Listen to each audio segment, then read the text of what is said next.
This is CBC Winnipeg News.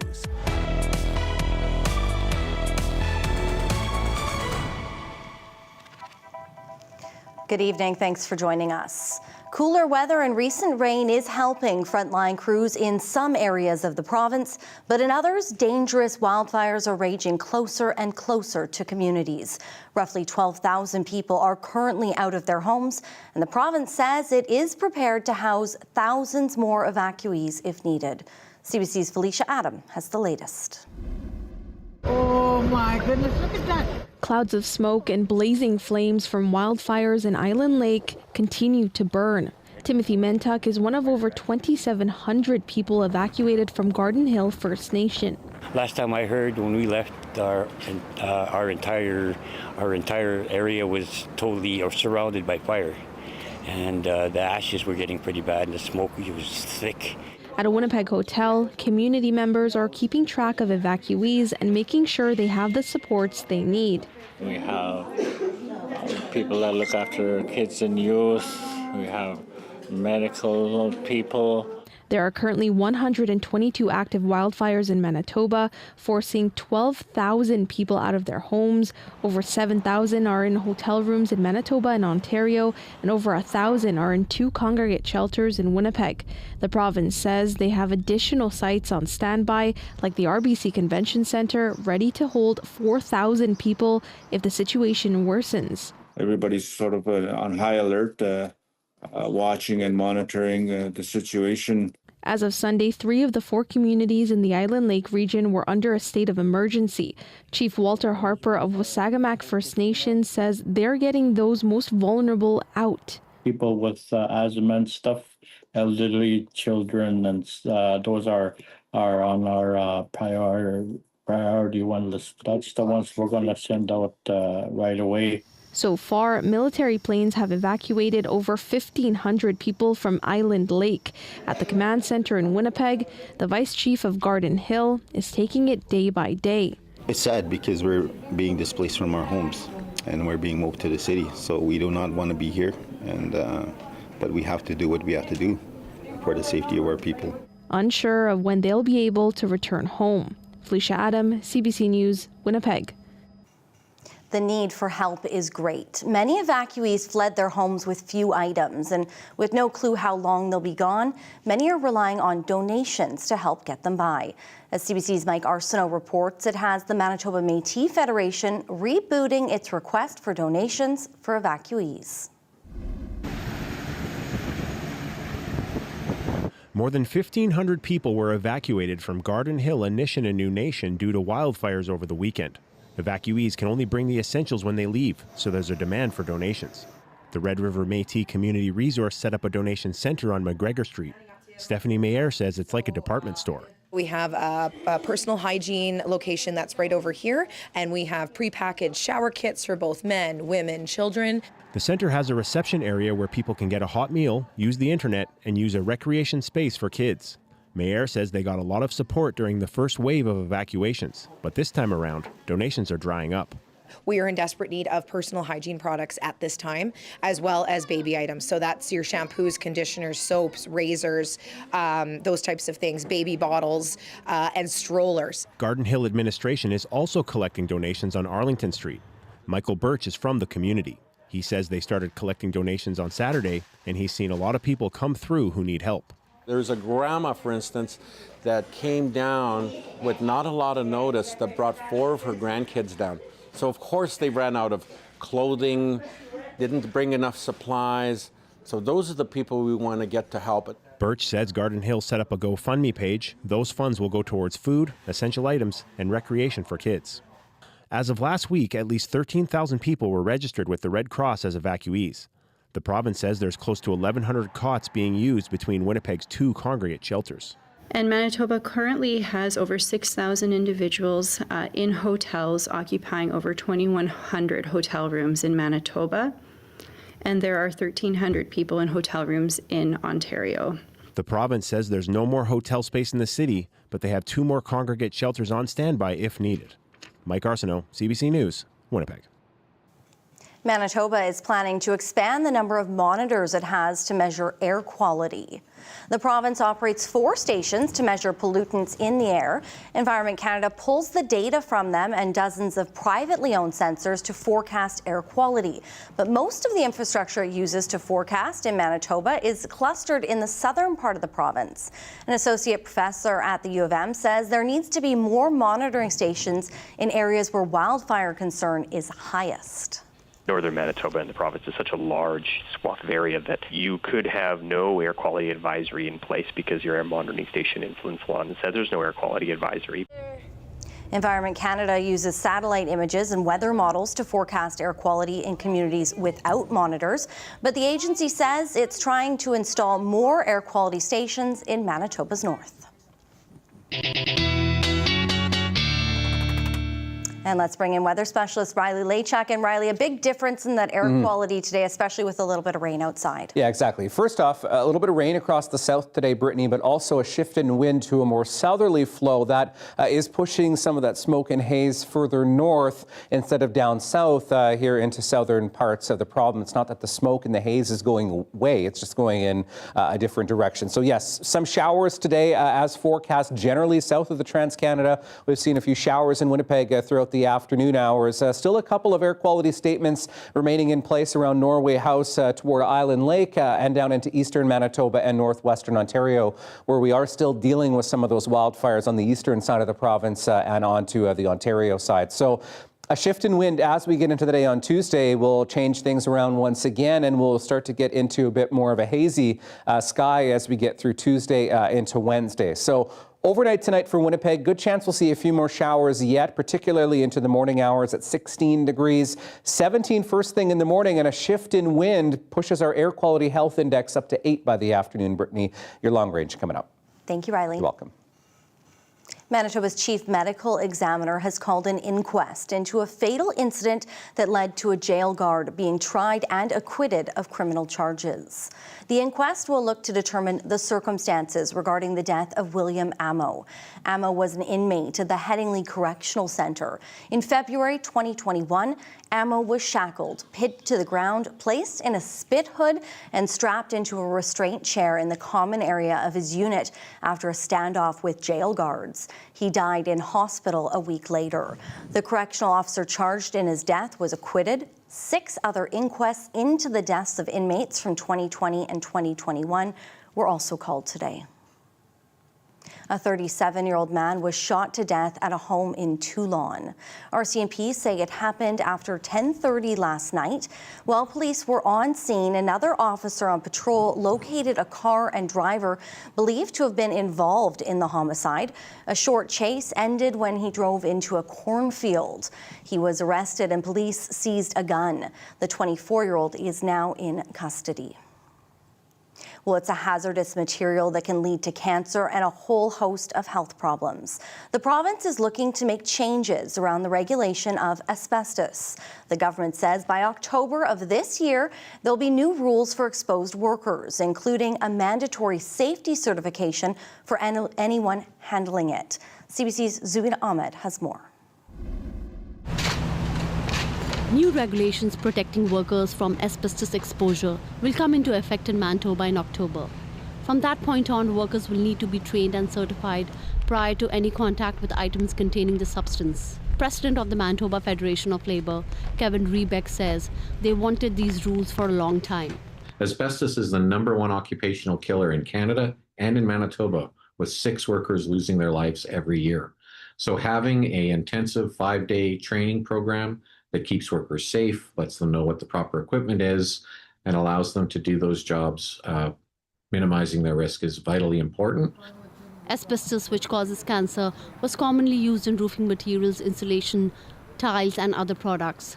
When disturbed, it releases fine particles into the air, which can lead to health problems. Rebeck says this law was announced in the throne speech in November, and he's eager to see it in place as soon as possible to save lives. Too many young workers, newcomers, might be hired to these low-wage jobs and exposed to this deadly substance without the protections that they need. This law will make a huge difference. We specialize in mold and asbestos abatement. Mark McKean's company, Breathe Easy Eco Solutions, provides asbestos remediation services across Manitoba. He says the Asbestos Hazard Emergency Response Act was implemented in BC in 2024. Manitoba will follow the BC model.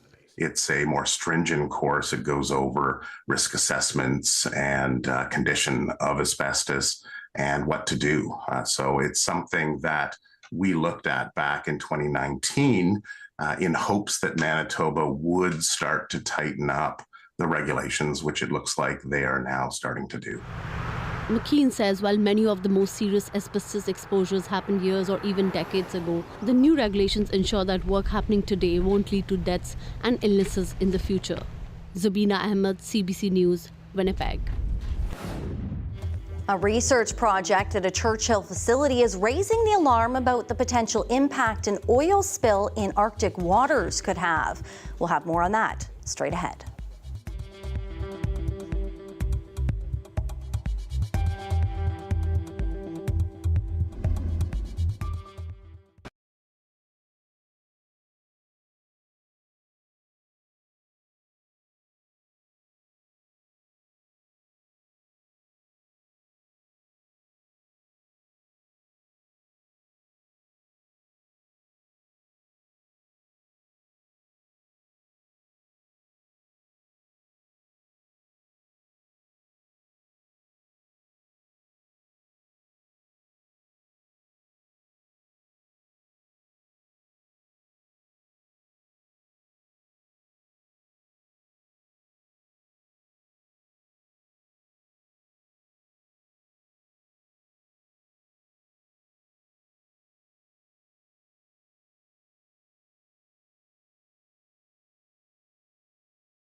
Nearly 10 years after plans for the facility were announced, the Churchill Marine Observatory has completed its first full year of research. The $45 million facility faced a number of delays, from a flood on the rail line and COVID-19 to changes in ownership at the port. CBC's Justin Fiacconi has more. On the shores of the Hudson Bay, scientists are taking advantage of frigid conditions to better understand the impact of a potential oil spill in the Canadian Arctic. The newly operational Churchill Marine Observatory is making this possible by offering researchers a level of controllability they haven't had before. As a maritime province, we need to have a marine research institute. Dr. Fei Wang runs the observatory. He says it all started here, at the Sea Ice Environmental Research Facility at the University of Manitoba. But it doesn't have the technology built in to clean out oil-contaminated seawater. And they said they want to put oil in this pool, and I said, absolutely not. I'm not going to let anyone put oil in this pool. The observatory was built for that, pumping water from Hudson Bay into large tanks. It enables us to do experiments that we otherwise couldn't do. Dr. Eric Collins is the head of the Gen Ice 2 research team based out of the University of Manitoba. His team is focused on studying the potential impact of an oil spill in the Canadian Arctic. There's no way we would get permission to put oil directly into the water in order to test the effects of an oil spill on the Arctic community. Observations from the 2010 Deepwater Horizon oil spill in the Gulf of Mexico indicate that microbes were nearly 10 times more effective at treating the oil spill than humans were. The Gen Ice 2 research team is trying to find out if the same would be true in Canadian Arctic waters. Collins says their preliminary findings are concerning. We do see that it takes at least a few weeks or a month for the microbes to respond and actually start to break down the oil. And that's just too long in the case of a real oil spill. The Arctic Council says there has been a 37% increase in shipping traffic through the Arctic over the past 10 years. The trend has been very clear. We're going to see increase in shipping throughout the bay. Oil spills can contaminate drinking water and seafood for communities that depend on the ocean for their way of life.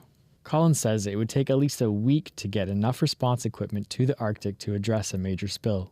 But the long-term damage that would be done by having oil exposed for a month or two at the surface would be pretty catastrophic in the Arctic. Collins and his team will be back in Churchill this coming winter to continue their work. Justin Fiacconi, CBC News, Winnipeg. The longtime director and CEO of the Winnipeg Art Gallery has resigned. After 17 years, Stephen Boris is stepping out of the picture to reframe his career. He says when he first took the position, his goal was to build an Inouye gallery. That happened in 2020. Well, he believes there's more he can do at the WAG. Boris says it's time to help other organizations shape bold strategies, inclusive programs, and impactful cultural projects. He's leaving to start a consulting firm.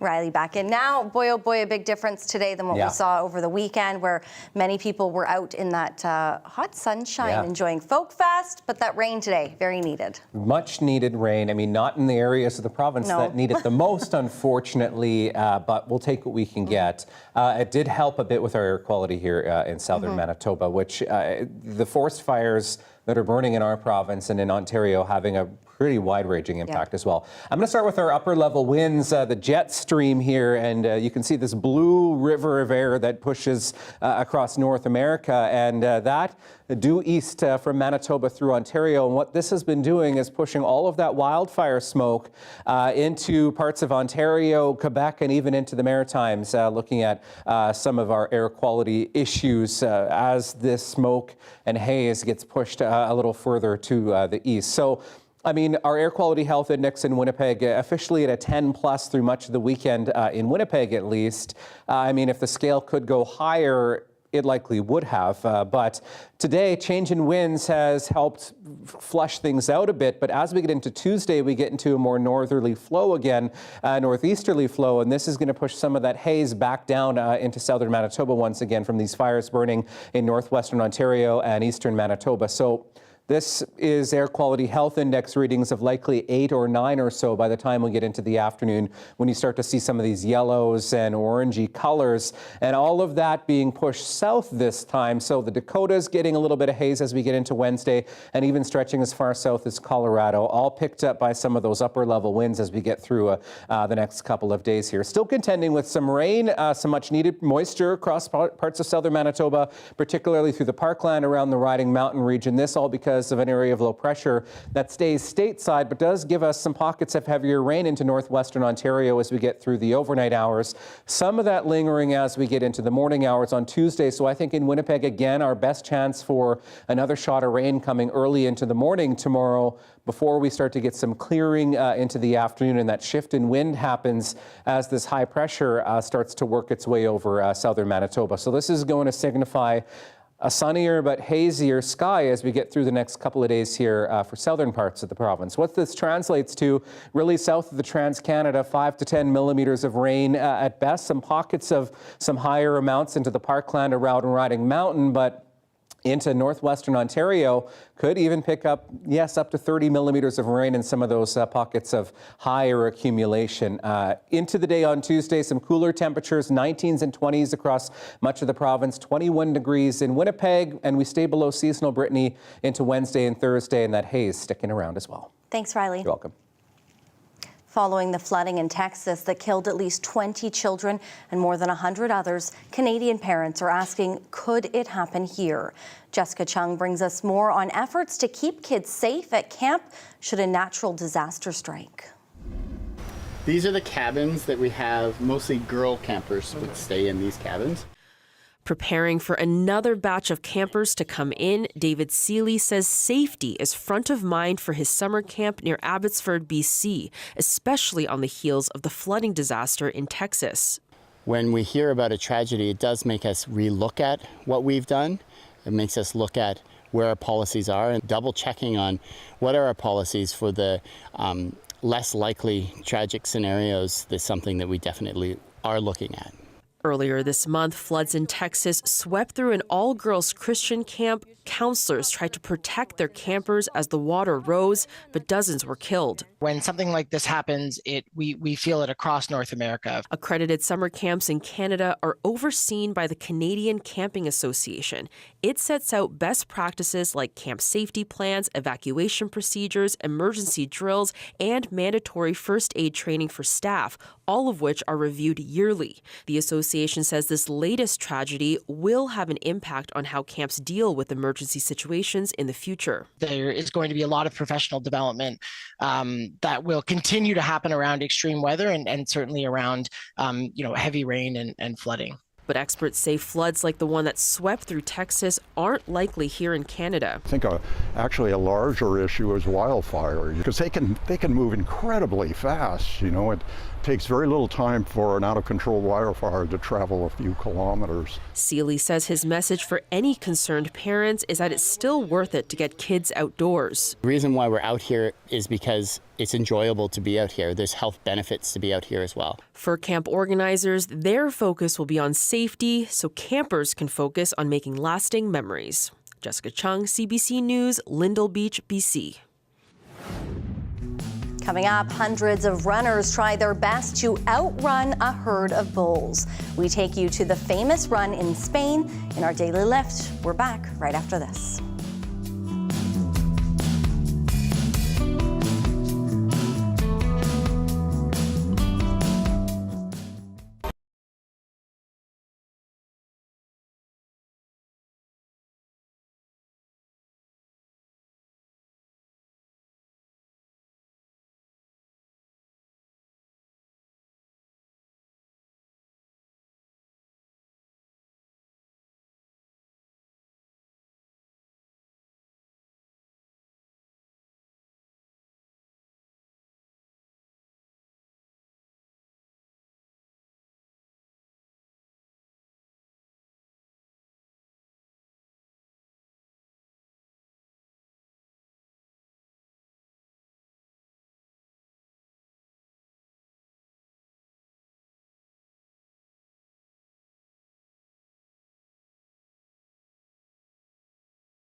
Well, a chunky critter in Kamloops, BC is becoming a bit of a local celebrity, and you can probably see why. This mammoth marmot was spotted earlier this month by a local photographer.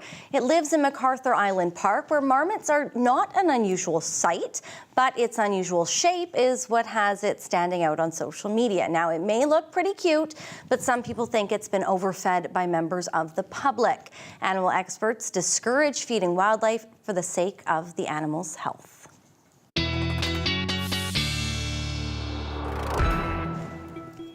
But it's so cute. Okay, time for your dog walking forecast, and maybe a bit of a wet one for that tomorrow morning.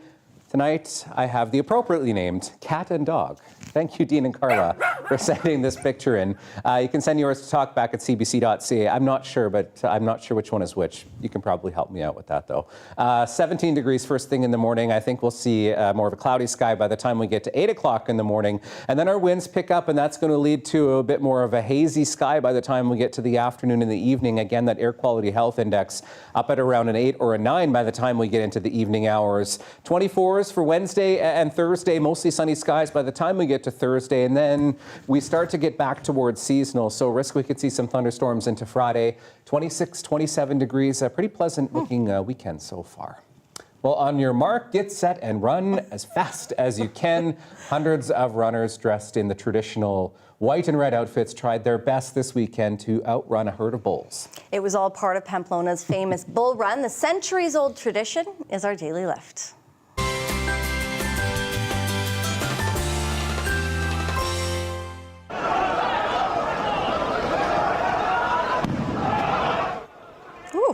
You're looking at a bit of the final bull run at this year's San Fermin Festival.